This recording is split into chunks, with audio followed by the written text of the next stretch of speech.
Welcome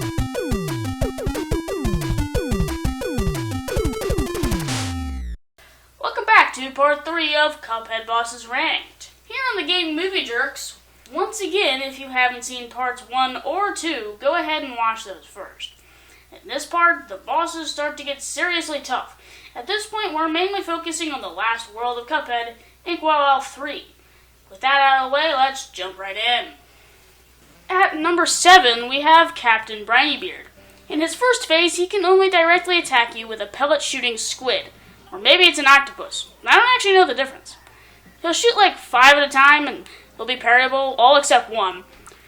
Also, there's a barrel at the top of the screen who'll drop on you like Batman. But unlike Batman, there's plenty of telegraphing with this barrel.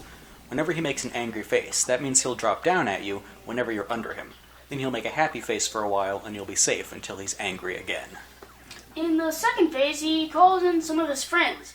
There's a squid who'll darken the screen, but if you kill him fast enough, the effect isn't really that bad. There's the shark who'll take up the back half of the screen. You can see him coming from the background first, which gives you plenty of time to react. Finally, there are these fish guys who crawl along the bottom of the screen, but they die in just a couple of hits. The ship will also start to shoot cannonballs at you in this phase. Once again, this isn't bad because of how it's telegraphed. In the third phase, the ship gets all angry and turns into a monster ship or something. He spits fireballs that move at you just like these projectiles from the final Dr. Wily boss in the original Mega Man. They're pretty much impossible to dodge in that game, and they're pretty much impossible to dodge here. Though in this game you have a dash, which helps a bit. Mega Man doesn't get a dash until Mega Man 3. Alright, that's enough about Mega Man. The ship also shoots a giant laser at you. Like the giant lasers in that level of Mega Man! It's not hard to dodge, you just have to duck. But remember the barrel? The one that drops on you like Batman? Yeah, he's still here. So you have to make sure that he's making a happy face, meaning he won't drop on you shortly before the ship fires its giant laser. Otherwise, he'll fall on you while you're ducking under the laser. You know, when you can't move. The mere presence of this barrel is what makes this fight so hard. It's something that you have to micromanage for the entire fight. Brinybeard may be pretty tough, but he's still the second easiest of all World 3 bosses. At number 6 is someone who's usually not considered to be super difficult, but for whatever reason we find him to be extremely tough. At number 6 we have Werner Vermin. I hate Werner Vermin. He starts out easy enough, lobbing bombs that look like tomatoes. Get it? Canned tomato soup, I guess?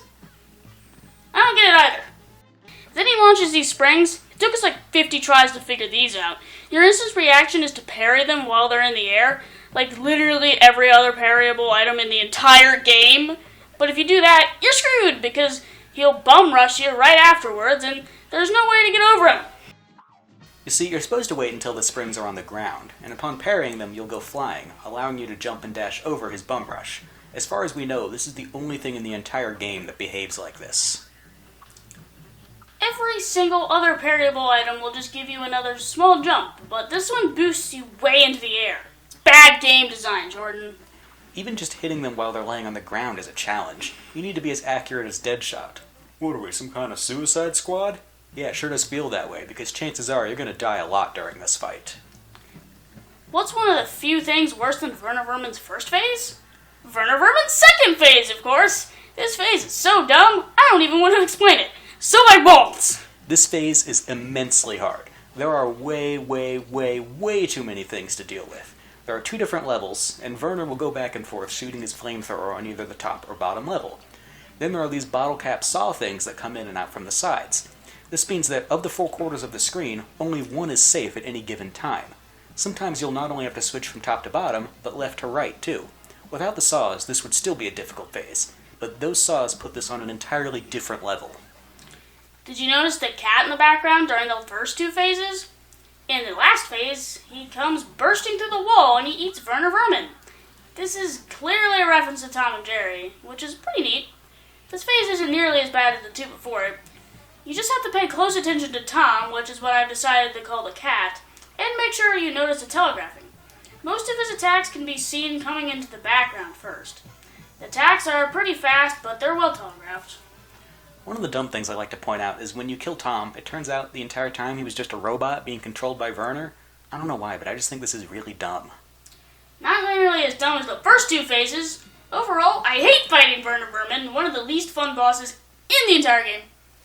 Next up at number 5 is Cala Maria. This is another plane level, which I'm never a fan of. Anyways, in the first phase, she has many attacks at her disposal. I don't really care for any of them, though. First up is her fish attack. She'll pull either a red or yellow fish out of the water, and of course they behave differently. We did establish during Beppy the Clown that this is perfectly normal in the world of oddly colored animals. The red one spits 3 bursts of tiny fish, which appear to be on fire, which makes perfect sense because they were underwater like 5 seconds ago. These are pretty easy to dodge, though. Not much of a threat at all. The yellow one isn't a threat either. This one shoots a homing electric dolphin. Shouldn't this be an eel? You know, a sea creature that can actually use electricity? Whatever. There is more stuff that happens in this phase, though. Other attacks include 3 ghost pirates, a seahorse, a turtle, and a pufferfish. That ghost pirates suck because they're incredibly hard to dodge. The turtle shoots out some projectiles which aren't hard to dodge at all. The pufferfish are like the onslaught of feathers during Wally Warble's fight. It looks overwhelming, but it's really not that hard to dodge. There are also some that can be parried, which is helpful to fill up your super meter. Finally, there's the seahorse, which I actually quite like. He shoots a geyser of water, and it pushes you upwards if you touch it. It doesn't do any damage or anything, but it might put you into the path of other projectiles. I don't know what about it is, but I just like it. Probably has something to do with it not directly dealing damage. Makes the fight a tad easier, which is always appreciated. Phase 2 isn't usually very difficult as long as you're proactive. Some electric eels come up and shock Cala Maria. I guess they didn't use an eel earlier because they use them now. I don't know. The eels sit there in the corner and shoot tons of little projectiles at you. Wow, this isn't something they've used a million times in this game already. These guys aren't difficult as you can kill them off. However, they can become extremely powerful if you let them build up. Again, if you aren't proactive in taking care of them as soon as possible, there will get to be too many of them, turning the screen into a bullet hellstorm. This phase also introduces the most annoying mechanic ever. She can turn you into stone. The only way to avoid this is to not move or fire at all when she fires this giant green beam. There's plenty of telegraphing, but to avoid it you have to break out of the never stop shooting habit. It took us forever to figure that out, by the way. We spent so much time getting turned into stone and having to button mash before we realized how you're supposed to avoid it.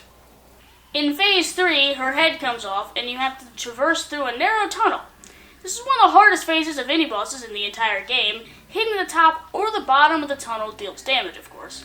Most game designers would be like, oh, well, let's make them traverse this tunnel. This should be pretty cool. But no, these game designers thought, let's add a bunch of columns in the middle and also deal damage. And let's keep this stone mechanic during all this, too. This phase is the main reason that this boss is ranked so high.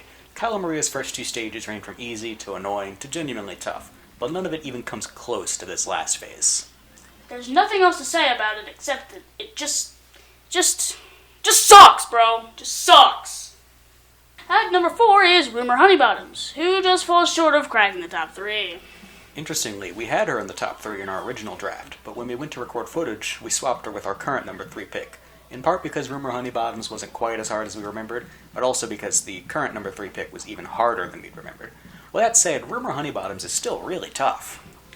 The main thing that makes her difficult is the way the level is laid out. It's a scroller, similar to the run and gun levels, except it scrolls upwards.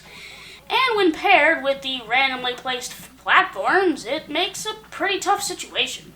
The chaser weapon is pretty much mandatory in this fight, so you can focus on staying on the platforms rather than aiming at the boss. In Phase 1, the main boss is nowhere to be found. Instead, you fight this police officer B who places these little bombs. What kind of cop carries bombs? This beehive has a very militarized police force. Anyways, the point is that these bombs are really annoying. They shoot projectiles in all directions. There are also some worker bees carrying briefcases, which I think is pretty funny, actually. They just fly across the screen. They don't actually attack you, though. In Phase 2, Rumor Honeybottoms herself appears. She has 3 different sub-phases, each one more annoying than the last. The first is a pink ball thing that follows you very slowly. Apparently, Rumor Honeybottoms is some kind of wizard. She can also spawn this triangle thing that shoots 3 smaller triangles out of its points. This isn't necessarily hard to avoid, just always make sure that a flat edge of the triangle is facing you. That is, of course, easier said than done, primarily because of the scrolling screen and random platforms. But the most annoying one by far, though, is this. The Cuphead wiki calls them bee missiles. but I sure hope the game designers wanted to call them Bullet Bees, because that's way better. Okay, that's just way better. These come down the screen in an S-like motion. It's hard to describe and especially hard to dodge when you're trying to follow the scrolling screen. In Phase 3, the apparent wizard Rumor Honeybottoms casts a new spell, turning her into an airplane for some reason. She sits at the bottom of the screen and shoots these fist missiles at you. Fist Missile would make a great band name, by the way. She can also attack you with buzzsaws attached to her wings. I'm not sure if that's very aerodynamic, though. In this phase, the chaser shot is even more necessary than Phase 1. In Phase 1, it's just a hassle if you don't have the chaser. But here, I really have no idea how you're supposed to hit her without it when she's at the bottom of the screen, unless you use lobber.